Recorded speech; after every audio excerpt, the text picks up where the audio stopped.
Je suis un voyageur immobile. Je reviens toujours ici comme un pendule repasse par son point d'équilibre en fait.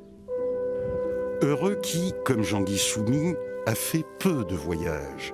Car sans conquête ni toison, mais avant le reste de son âge, il est né, a grandi, enseigné, écrit et surtout est resté dans son berceau sur ses racines, son cher petit village, Mabaro-Mérignac, son paradis à lui. Le paradis est là où on se situe, là où sont les êtres qu'on aime. Le paradis, ce n'est pas géolocalisé, c'est son environnement émotionnel, affectif, sa parenté, ses amis. C'est ce qui fonde au fond l'idée qu'on a un lien particulier avec un lieu, une forme d'intimité.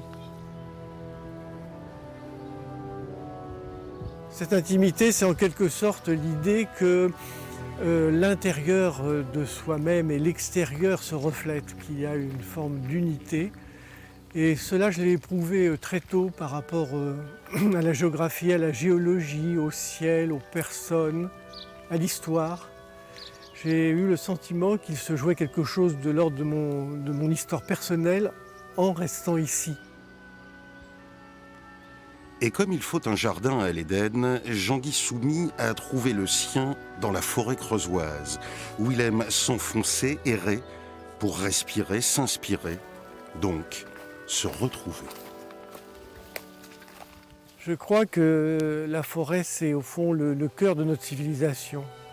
C'est là naturellement. Alors en périphérie de la forêt, les hommes ont glané, ils ont cueilli, ils ont conduit leurs animaux, ils ont trouvé le bois de leur charpente. Mais plus on s'enfonce, parce que la forêt est divisée en plusieurs cercles, plus on s'enfonce vers le centre de la forêt, eh bien plus on a de chances d'être dépaysé.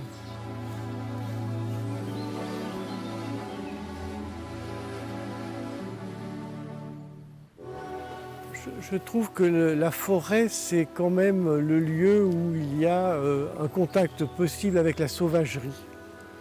La sauvagerie est dans la forêt, elle se réfugie dans la forêt. Et je crois que c'est le moment où, en tant qu'homme, on peut rencontrer l'animal. Et cette rencontre est de plus en plus difficile, de plus en plus aléatoire. Et comme dans tout acte humain, il y a une part de sauvagerie, je crois que la forêt, c'est le lieu de cette rencontre. Puisqu'il n'est de paradis sans son enfer, du moins son purgatoire, en un parfait équilibre, c'est dans son bureau que Jean-Guy Soumy le vit. L'idée de plaisir et d'écriture, je ne les comprends pas bien. Il y a une exigence, il y a une difficulté. Écrire, c'est très difficile. Ici, je considère que c'est un atelier. Mon père était ébéniste, il avait un atelier, moi aussi j'ai un atelier.